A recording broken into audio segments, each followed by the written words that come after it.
saying, being in consistent communication, showing up to the various different hearings, the various different public hearings. Sade Lithcott, the CEO of MBT, is a co-leader of Culture at 3, showing up for Culture at 3, showing up to be figuring out how we've been able to build relationships is by not competing, but enhancing the needs of our community and helping to understand and creating a space for us to coalition together to create the pulse, to amplify that pulse. I will say, and think holistically, how we both create a systemic relationship, but also create new relationships, knowing that some of those relationships are coming from 51 years of history, stemming from a relationship with our founder, Dr. Barbara Ann Tier, and that some of those relationships are brand new. People who didn't know Dr. Tier, but they get to know Sade or myself, and because of those relationships, they want to invest. And so I think some of the ways in which we do that is by showing up at the town halls, and then also Culture at 3, and also being an advocate. The CTC is also a huge way in which we help to build those relationships. And the coalition, for people who might not know, the CTC is the largest coalition in the country of BIPOC theater companies in the New York tri-state area. Awesome. Yeah, and I would say that we event invitations is huge. We are really big on Zach in that very thorough presentation hit this, but like making sure that folks are invited multiple times and multiple touch points to various performances. All of our performances usually are related to some issue for social change, and we keep a pretty modest database on which elected officials, where they voted on certain bills that might impact the issues in the play, or are they on a caucus of some sort that is involved. That recently has been enhanced with our membership with the Advocacy Institute, which has a much larger, much thorough, much more inside baseball about the patterns in elected officials. So inviting them to be part of the performances is our biggest strategy. And yeah, and I said a part of the performances because in certain cases we want them to be in the audience, but at our shows, being the audience often means they can step in and try to change the outcome of the protagonist in the play. But we also have a special variation called legislative theater, in which in the moment they're sort of held accountable to think of what kind of legislation would kind of change the situation, or it be generated from the audience itself and something for them to take back and work. And Alec, I'd love to pass it off to you. I know you shared that you have built relationships with someone who is now a state senator-elect. Love to hear how you identified that you want to support that person and how your relationship has grown. Yeah, so for some of us who have arts organizations, it may be that our local elected official doesn't necessarily represent or reflect the values of our vision and mission. And for those who feel icky developing a relationship with someone who doesn't reflect those values, there's another way, there's another path. And that is to constantly be searching and identifying people who are trying to put themselves forward to represent the community that do align with your vision and values. And we did this a few years ago with someone who ran unsuccessfully for city council. But we clearly saw that he was a great fit for Jack and for our vision and mission. So we invited him to events, made sure that we were in constant communication with him over the last couple of years. He decided to run for state senate last year, and he won the Democratic primary kind of surprisingly this past spring. And now he's set to be elected on Tuesday. He's running unopposed now. And so that's a relationship that was built through some energy towards wanting to keep it real, you know, and not sell ourselves out. And so we hope that that relationship can flourish over the next, 4 or 8 years that person is in office. But really, it's all about just wanting to identify folks that are doing the good work. Awesome. And Hollis, I know Billy Holiday has a great relationship with your local council member that he actually reached out to you regarding a Black Lives mural. Can you share a little bit about that relationship and how it came about him reaching out to you? You know, so as everyone is talking and in your presentation, I realize we do a lot of the things that you have mentioned. Um, I say because the Billie Holiday is over 50 years old, most of these people have come here and know the work we do. So with the new director, Dr. Inyo Etwar, I think at the center of what we do, the core of it, if we provide excellence, right, and we stimulate and engage in subject matter that is directly related to the community, when anything good comes out of it, all the council people are proud to be part of it, are proud to share that it's in their district and so on. So, for example, when there was an opportunity in New York to do a Black Lives Matter mural, he called up Dr. India Etwer and he says, listen, I have this small window to put this mural up. Can you guys do it? And we said, yep. So we coordinated with him and built a list of all the people that have been killed by the police and by racial violence and so on. And we worked in tandem, either generating a press report and application of the mural. It was all closely orchestrated between us and his office. So I feel that's like a great example of how that coalition could work. Also, Eric Adams is a very big supporter of ours. So when the Billie Holiday was renovated, he was very instrumental in getting us funds for that. You know, so I think we have a very good relationship with our elected officials, and they have supported the mission. Awesome. You know, transitioning a bit to budget, and Jonathan, you touched on this earlier, the Coalition Theater of Colors initiative. A lot of initiatives were cut this year. A lot of agencies had cuts, but that one stayed whole. And I know your organization had a role in making sure that happened. Can you share a little bit more on what you all did and how it came about? Yeah, I mean, I have to really uplift the leadership of Sade Lithcott, our CEO of MBT. It really stems from a notion of what does it mean to actually put into the mirror the idea of the budget being a moral document. If the budget is supposed to be anything, it's supposed to be a reflection. If we start talking about brass tacks, we can say all we want. We can say we understand the kind of hit that people of color, Black people in particular, have been receiving throughout COVID-19. We understand how we've all the ways in which investment needs to be put in. But then when we actually look at the budget actually tells us what the truth is. The budget tells us what language, where language stops and actions begin, because the budget's where, if we know anything, the systems in which we have actually built this country on are capitalistic. And so therefore the dollar speaks louder than words sometimes can ever do. And words can kind of feel vapid in that way. So I think a lot of what we were able to do, and what Sade was really able to do through her leadership, is really empower the 52 theaters and our community at large, on the backdrop of a civic unrest, and the backdrop of really wanting to help and amplify and support how really these theater companies are not just putting up shows, they are actually helping to be a life force, to help make sure the heartbeat, the health, the vitality of these communities. We are healing centers as much as we are creative cultural centers.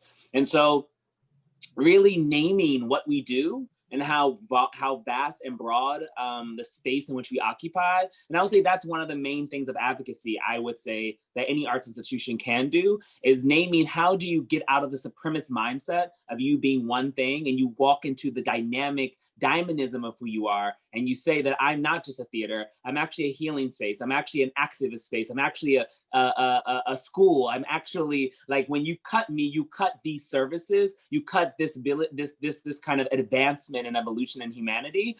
And so I think that is what we were able to really give the city council and the city as a way in which, as a rallying cry. And I think it all centers around this very, very simple phrase. The budget is a moral document.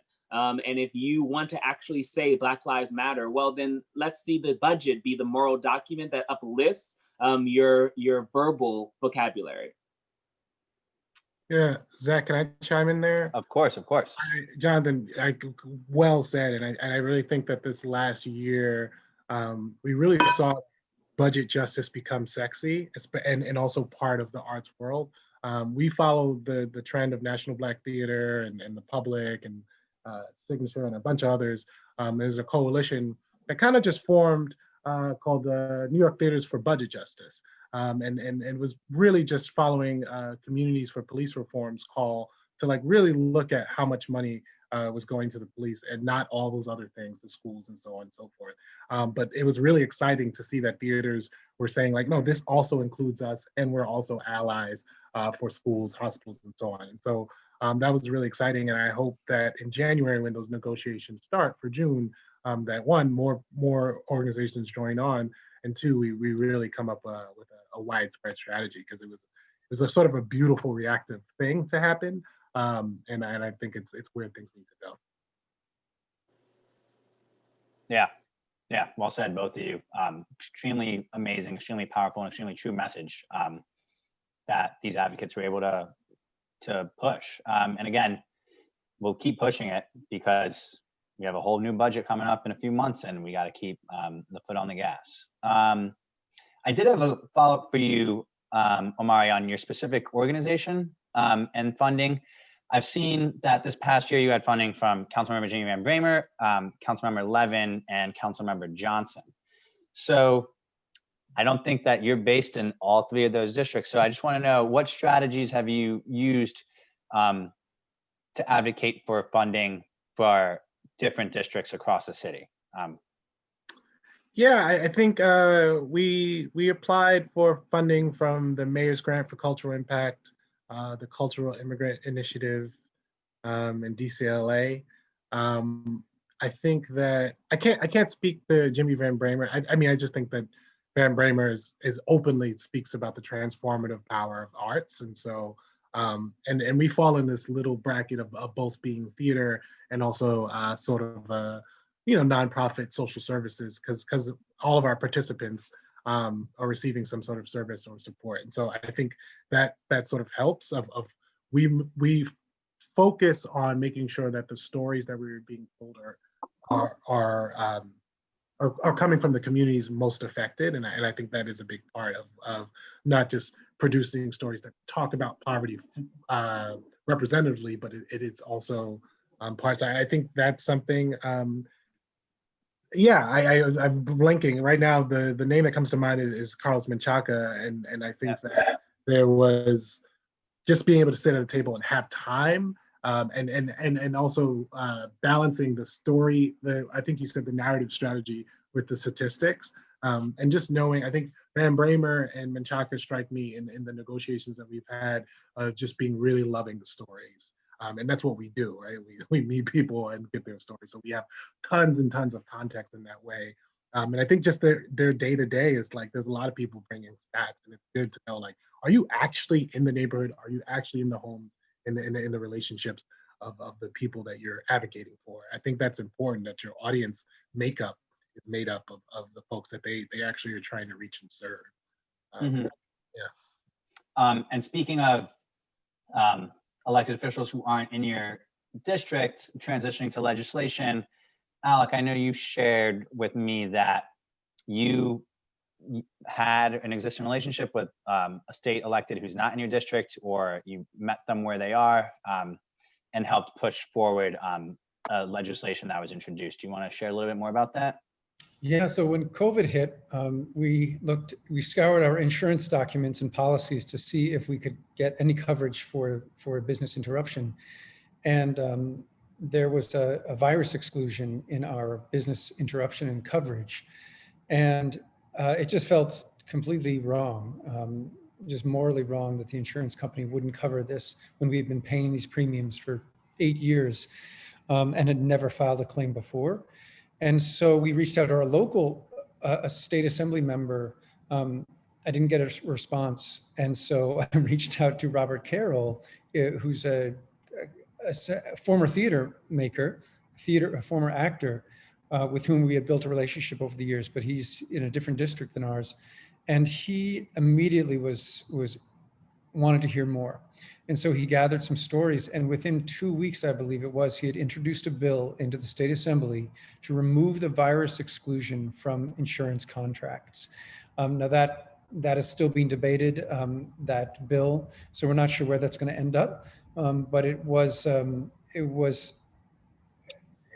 of I kind of saw it as a miracle that one could affect change as a lowly New Yorker, that one could make that call to someone that you built a relationship with, and suddenly there would be a lot of press around it, and suddenly might be an opportunity for a significant change in the billions of dollars, meaning business payouts from insurance companies to millions of companies. So yeah, that I think that's the example you were talking about. Mm-hmm. Awesome.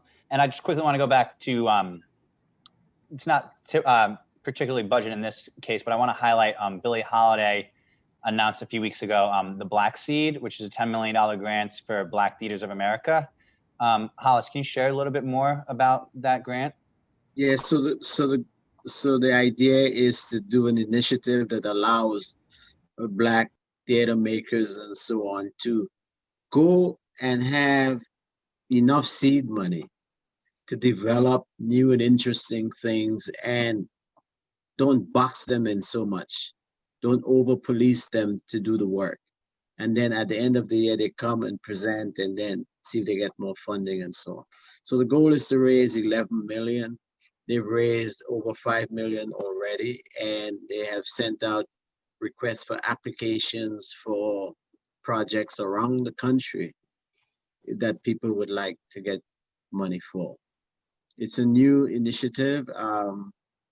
Policy and things are being set up to manage it well and so on. But it's an exciting initiative that allows these theaters to try to do bold and ideas that are not over edited. Awesome. And it's just a great example of an organization-led initiative that I also wanted to highlight, because, you know, this presentation, we talk about city funding or state funding, but organizations are doing such an amazing, important work right now as well.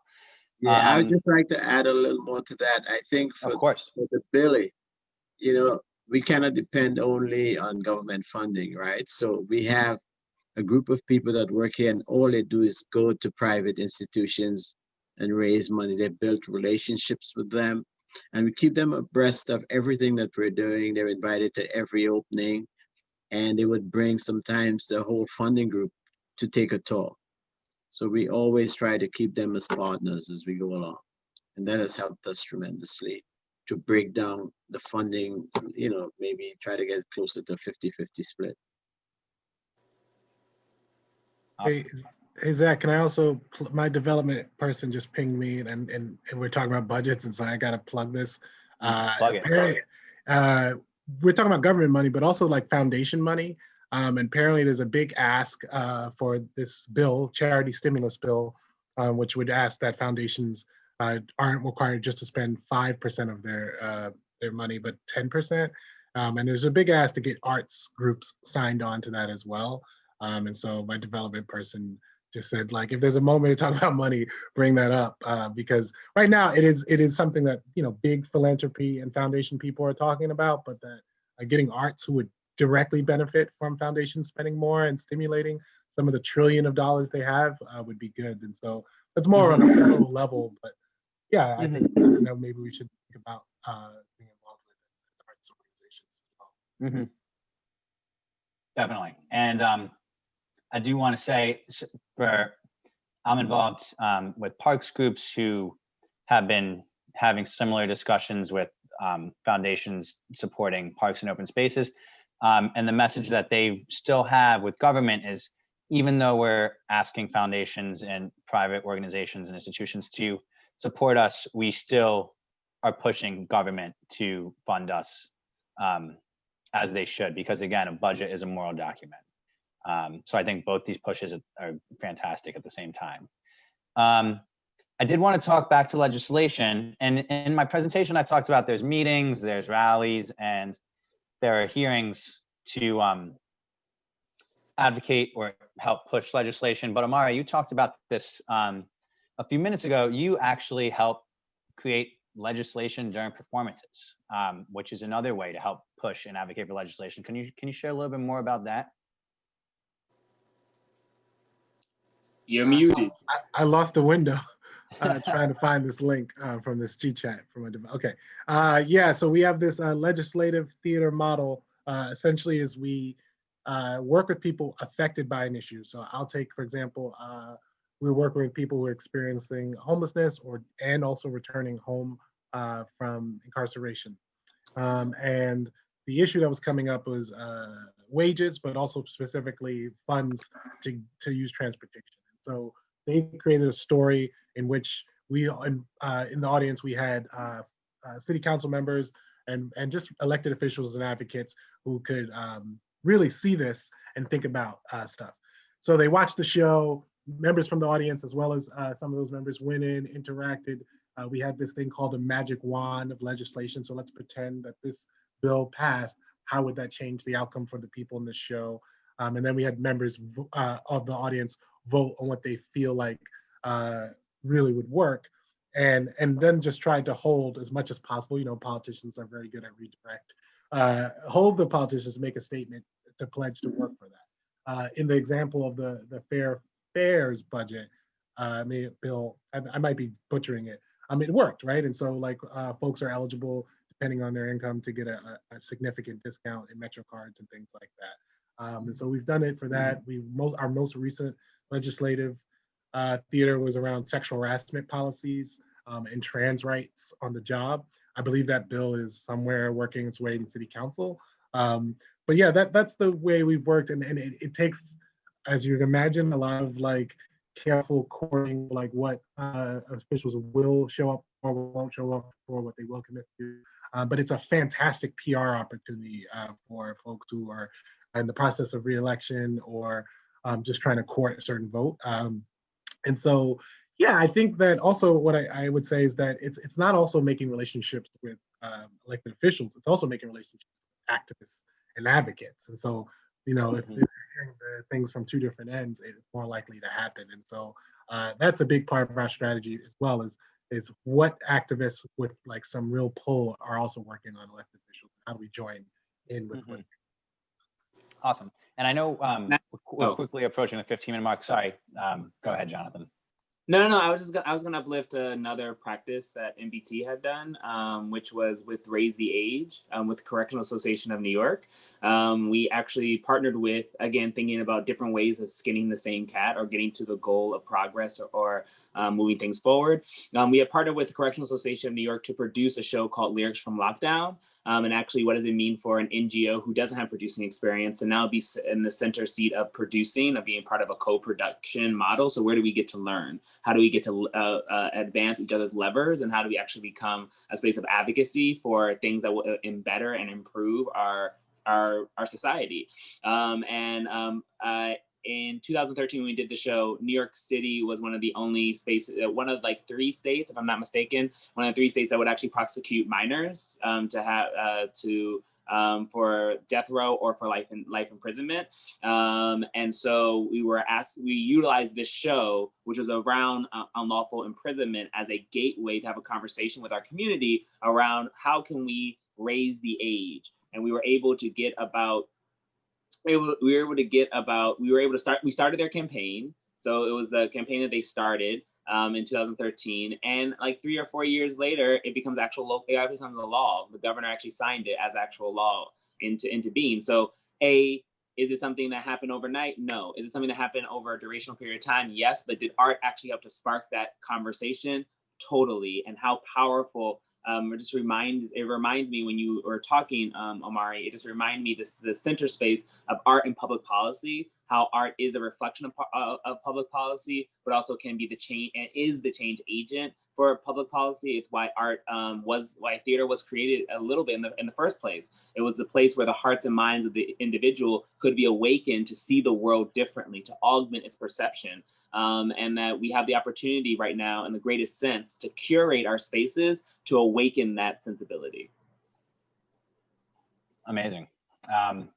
And I know we're about 15 minutes, so I want to leave time for audience questions. I also just wanted to highlight and uplift Alec and Jack's work. I know you've done anti-gentrification work with your organization. And also, if we had time, I wanted to ask Jonathan and Sade's efforts. They're on a task force at the state level, Governor Cuomo's task force, to help reopen theaters too.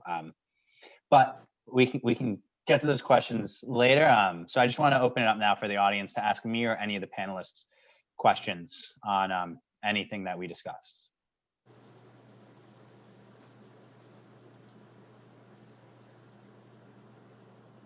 Just saying, the presidential election could have used you, Zach. You just really. We're knocking on wood. 5 days. If nobody has questions, you don't need to speak out loud. If you want to type it in the chat, or I can keep asking questions to the panelists as well. So I'll give. Zach, I want to uplift one question in the chat from way back during your presentation. Someone just wanted to clarify something. You were talking about how people should use careful language around inviting elected officials to ticketed events. And could you provide a little bit more information about what that means? Yeah, so it can look like a standard invite, but I would be, as straightforward as I can, where you can purchase tickets here. Just really be as proactive in your messaging, knowing that they have to answer, they have to speak, they have to purchase tickets to attend the event. And just, I would just be as proactive in that as possible. Just let them know not to expect that this is a free event. Yeah. I hope that answers it a little bit, but just be proactive and let them know that they have to buy tickets. There's a question from Lindsay. Jonathan, can you speak more about Raising the Age project when NGOs partnered with non-producing companies to create work? Oh, okay. So we've done a couple of times. So even if you look at our current programming that ended today or yesterday, on Bought and Unbossed, we partnered with When We All Vote, Michelle Obama's When We All Vote, to help raise the consciousness. It's called Unbought and Unbossed, Reclaiming Our Vote. And really helping to amplify, again, where are we both strong? Where is the strength that we both all have? And how can we work together to help to amplify our mission, our vision, and our cause for a better society. So Unbought and Unbossed is one moment of it. Peculiar Patriot was another show where we partnered with about, if I'm not mistaken, 20 NGOs to do conversations at the end. Sorry, something got stuck in my throat. At the end of the show, to talk about the incarceration rate, the destruction, how the incarceration rate is destroying the Black family in particular, and what are ways in which for reform to happen that doesn't look like imprisonment. And so to basically educate our audience on and empower our audience to think a little bit differently. For the Correctional Association of New York, that partnership, how did that happen? The artist that we were working with, Breon Bain, he had a relationship with Sophia Elijah. And Sophia Elijah and Breon Bain, at the time, Sophia Elijah was the first Black president of the Correctional Association of New York. She knew of Breon's story and Breon's production, and wanted to figure out how to amplify it. So it was a kind of a moment where parties who knew of each other came together around a centralized focus and an idea. I don't know if I'm 100% answering the question, but I will say that the way it came about and how it comes about each time for us is that how do we allow for the best of who we are, which is that we are great artists, meet the best of civic engagement, and how in that middle of ground of creating civic engagement and the best of who we are, which is art making, come together to create communal change-making events that allow for transformation to happen in the midst of our space versus a transaction to happen. That's what I would say as I call. I don't have, yeah. Awesome. Thanks, Jonathan. I'm going to give a few more seconds if anyone else wants to ask a question or put in the chat. If not, I have more questions. Cool. This question is for any of the panelists. Have you ever found any advocacy strategies that you use to be unsuccessful in your work? And then I see Jacqueline has a question as well.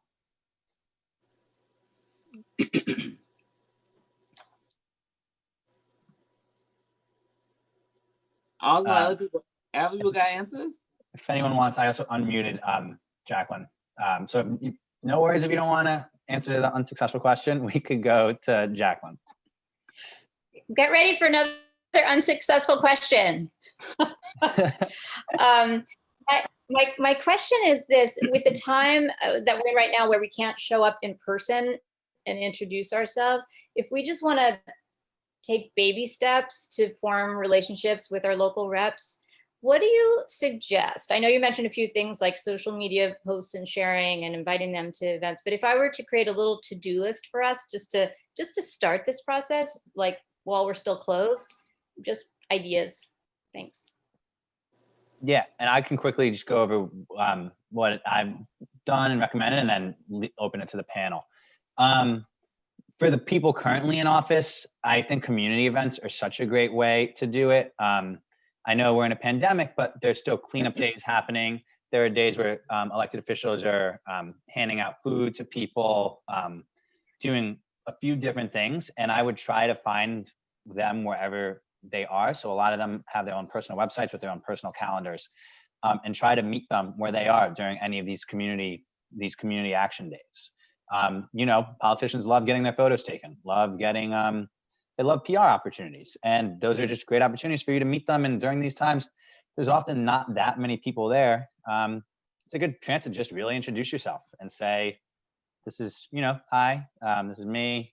I work with this organization. I'm really thankful for all of your advocacy work on behalf of our community. And that's a great place to start. But I also want to say, I don't know where your organization is based, but there's a good chance you'll have a new elected official in a year. Find out who's running, and go to, if you personally or organizationally align with them, go to campaign events, volunteer for them, do phone calls with them. And right now we're a year from the campaign. Everyone's focused on the federal election, but New York's going to start up in 2 weeks, and they're looking for as much supporters as possible. And that's just a great opportunity to meet them as a candidate. I'd love to answer that as well. Our approach was a little bit more ambitious in doing that during the pandemic time. But well, you'll see what I mean in a second. So pre-pandemic, the way that you get to know your local council, like your local candidates for local races, was and hear them debate, would be the only chance to do that would be to go in person to a candidate forum, right? Because there's no television broadcasting debates between these local candidates. When the pandemic hit was around the time that you would start seeing the candidate forums happen in person before leading up to the primary. And so it became clear that those were not going to happen, but also there was nothing filling that void. And so we at Jack decided to jump in, whereas ordinarily being in an intimate space, we would have never been able to hold a candidate forum in person because we're too small, because they're like 200, 300 people come to these events. And so we kind of stuck our neck out there, punched a little bit above our weight, and just invited the candidates for state senate. There were 3 of them to this candidate forum. And Jordana and I moderated it, developed questions, also sought out questions from members of our district to include. And we held it like we've been holding them forever, which we hadn't, but we kind of, we played it off because we're in the theater, right? And so suddenly like 2,000 people watched that video eventually when we posted it on Facebook. Mm-hmm. And we got a lot of responses from people in the district who said that changed my mind. I was going in, before I went into the candidate forum, I was going to probably vote for this particular person whom I knew better, but at the end of it, I decided to vote for this other person. So it was a real way to kind of immediately get us known by the candidates for sure, no matter who won. And it's something that we plan on. We held another one this past month, and we plan on holding one for the city council candidates as well. And I really want to highlight that as an amazing, perfect opportunity to get to know future candidates. And this ties into a comment Cynthia just made in the chat about it's mind-blowing how there's a huge change in 2021 and what are potential opportunities for the New York City theaters, the reopening, and just the cultural community. As a community, I've been recommending this to the cultural sector, other sectors, to hold mayor-wide forums right now, where you can really, one, you get to build relationships with someone who's going to eventually become mayor, and two, you get to push, your messaging and your talking points and what you ultimately want to see. You really get to ask those questions. So having a huge cultural coalition to do mayoral forums at the city level is fantastic.